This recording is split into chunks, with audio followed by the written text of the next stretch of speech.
Hey everyone, today we're going to cover some treatments for anxiety. But before I get to that, I'd like to go over some systems that are at play when you feel anxious. First, you have the fight, flight, or freeze system. These are basically the three responses we have to a scary situation. You may try to fight off whatever it is that scared you if you think you can handle it. If you don't think you can handle it but can flee, you run or take flight. Lastly, you become so overwhelmed by a situation or object that you don't move. That's freezing. These three can be thought as the behavioral system. Secondly, you have the physiological system. Your heart rate heightens, you get shaky, sweaty, you breathe faster, and your eyes are dilated. This can actually be good in dangerous situations. Some of these traits can help you be more prepared to run and have quicker reflexes like the heart rate and being shaky. Your dilated eyes help you take in more information so you're more prepared to move, and they're all part of the autonomic nervous system. And the only thing you really need to know about that is that these symptoms are not voluntarily controlled. Lastly, you have the cognitive system. Maybe you have racing thoughts that you can't seem to completely grasp or control. Thoughts and how you think of those thoughts are in the realm of the cognitive system. Knowing those three systems will help you understand treatment options better. First, you have behavioral therapy, which works on how you behave when you're feeling anxious. For example, say you have a fear of going outside. The behavior that fear elicits is you staying inside, which is also the flight system. A behavior therapist would work on changing that behavior to you actually going outside. They would do this with exposure therapy in combination with relaxation exercises. And there's two types of exposure therapy, flooding and systematic desensitization. Flooding is not an effective technique and can actually be dangerous. More or less, you throw the person into the aversive situation as long as possible. Are you afraid of going outside? Here, you can't leave this forest for a while. Are you afraid of snakes? Here's a snake pit for you to sleep in. I hope you can see how traumatizing this technique can be, and that's why not a lot of behavioral therapists use it anymore. Systematic desensitization is the second type of exposure therapy.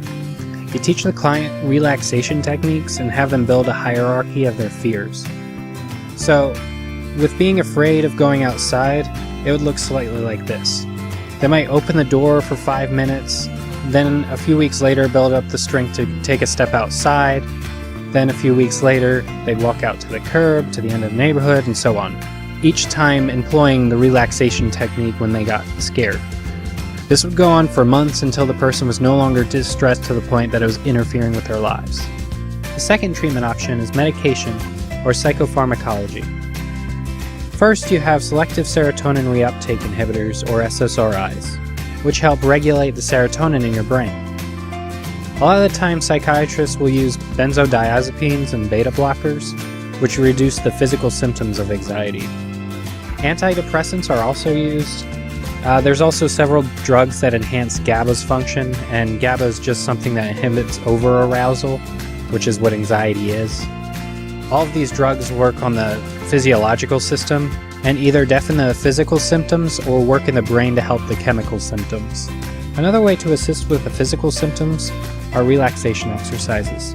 They consist of breathing and muscle relaxation techniques. You can't control your eye dilation or your heart rate, but you can control your breathing, which just so happens to change the other physical symptoms back to their resting state. Cognitive behavioral therapy is the last treatment option. It helps with the cognitive system. Sometimes people can't work on the behavior until they work on their thinking. Cognitive behavioral therapy forces you to look at your thoughts and to challenge them. This is so that you can make changes to those aversive behaviors.